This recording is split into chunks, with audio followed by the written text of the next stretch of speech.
Bonsoir, mesdames, messieurs les journalistes. Nous vous avons convoqué aujourd'hui,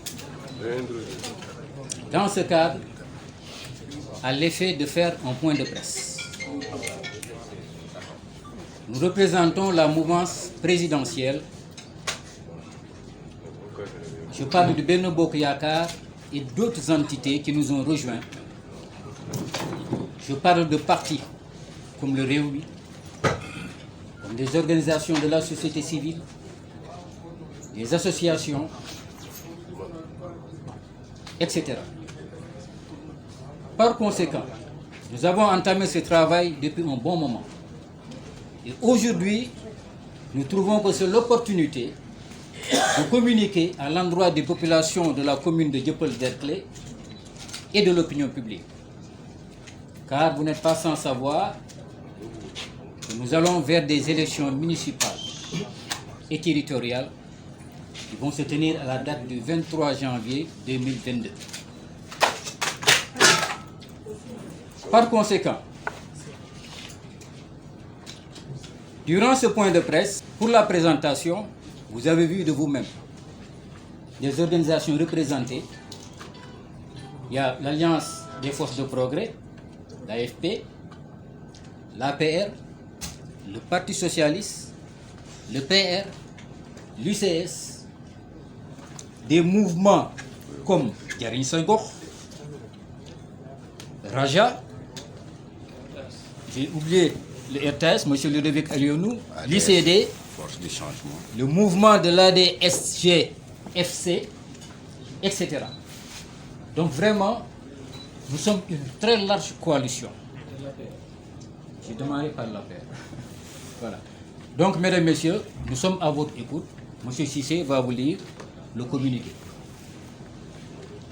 Mesdames, Messieurs les journalistes, dans l'optique des élections municipales et départementales du 23 janvier 2022, la mouvance présidentielle de la commune de Dieuppeul-Derklé s'est réunie à plusieurs reprises en vue d'une massification plus élargie aux différentes entités locales afin d'œuvrer de manière inclusive dans la solidarité et le respect mutuel pour une victoire éclatante au soir de ce rendez-vous électoral. Toutefois, durant la réunion du dimanche 3 octobre 2021, M. Birane Ngom, ex-coordonnateur du comité électoral de Benno Bokk Yakaar communal à l'élection présidentielle de 2019, a été proposé comme coordonnateur du comité électoral en vue. Aussi, voudrions-nous porter à l'attention de l'opinion publique notre ouverture à tous les segments de la population de la commune de Dieuppeul-Derklé. Associations et organisations de toutes obédiences, identités remarquables,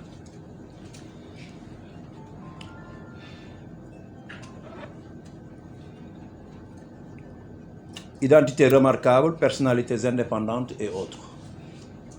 Dès lors, conscient des caractères particuliers de ce type d'élection au suffrage universel, direct et de l'importance de la qualité des ressources humaines devant composer le futur conseil municipal, il nous incombe le devoir d'informer et de communiquer à l'endroit des populations de la commune de Dieuppeul-Derklé et de l'opinion publique sur tous les jalons qui ont été posés dans le sillage de la mise en place de cette organisation devant conduire nos destinées à l'élection municipale du 23 janvier 2022.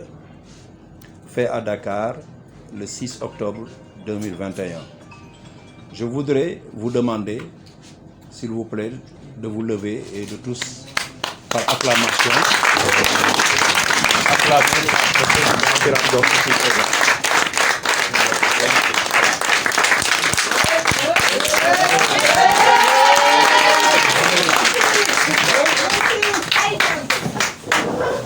présent. La signature, hein? Ouais, la coalition Benno Bokk Yakaar de Dieuppeul-Derklé.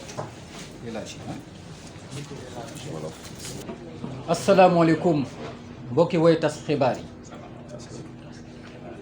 ñun waa Benno Bokk Yaakaar bu commune Dieuppeul Derklé ñu mun ko waxee mouvance présidentielle élargie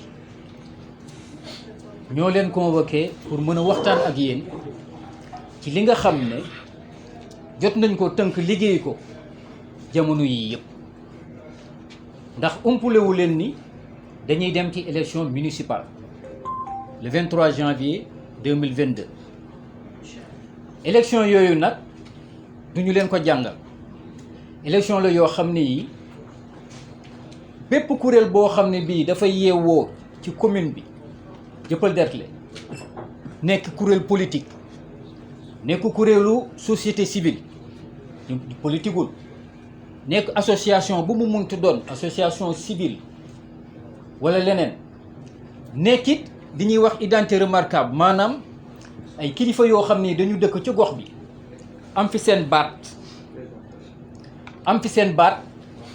ñi nga xam ne dañu fi yeewoo cosaanoo fi ak ñi nga xam ne dañu ñoo fekk si ñëw dëkk fi ñëppay ànd booloo daal di tànn conseil municipal bi nga xam ni moom la ñu jàpp ni moo gën ci gox bi te ëmpulewu leen ni élection yi ñu jëm nii dafay wuteeg yi nga xam ni dafa daan am ndax dañu jëm ci suffrage universel direct ci biir loolu dañu wax ni dañuy fexe conseil municipal bi ñuy tabb tane li fi nekkoon looloo tax nag boobu ba léegi ñu ngi nekk di liggéey di yaatal képp ku ñu xam ni am nga njariñu gox bi seeti nañ la woo nañ la tàllal nañ la loxo ngir rek njariñu askan bi maanaam taxawul équipe boo xam ne bii population yi dinañ ci ànd mu jël mairie commune Dieuppeul Derklé ci biir loolu nag daje nañ fi ay yooni yoon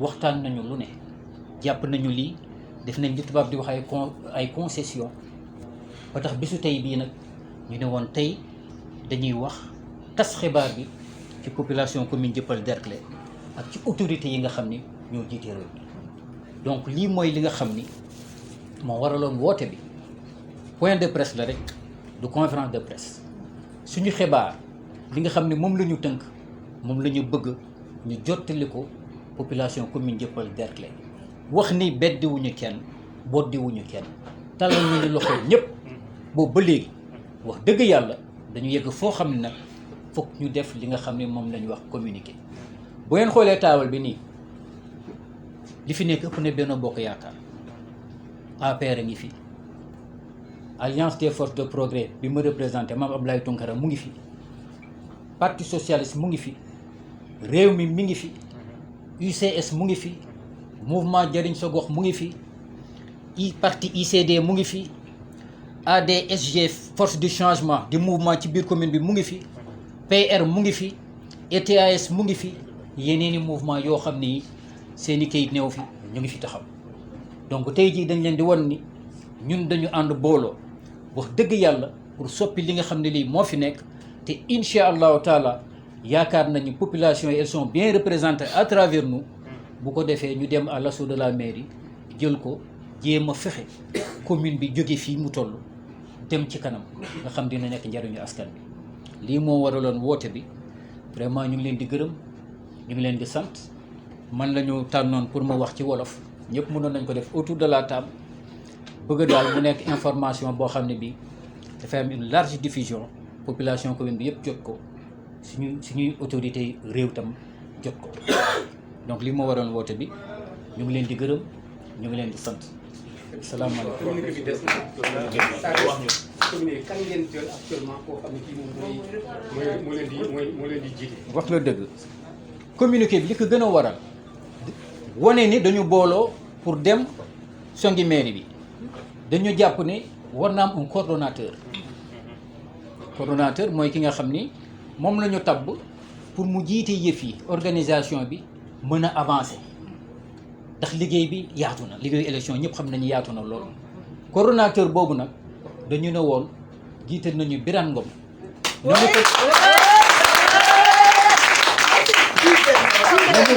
na mu ko nekkee woon élection wu 2019 élection présidentielle 2019 comité électoral Benno moo nekkoon président comité électoral ba ñu ne nañu wéyale noonu pour wan nit ñi ni dañu ànd tàllal suñu loxo képp ku fi yeewoo te amuñu njariñ ñi fiy fanaan ak ñi fi fanaanul ñëpp la ñu tàllal suñu loxo pour ànd dem jëli mairie bi jëli ko fii mu nekk yokk ci ay jéego mu nekk ndamu askanu Dieuppeul Derklé.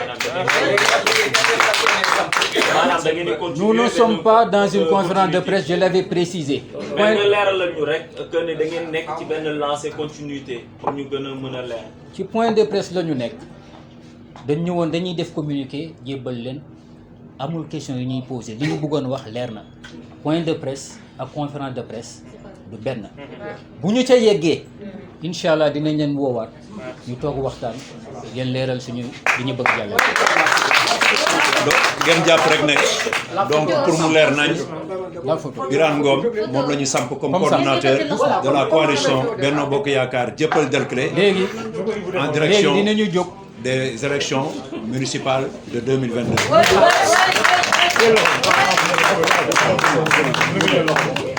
jóg leen voilà.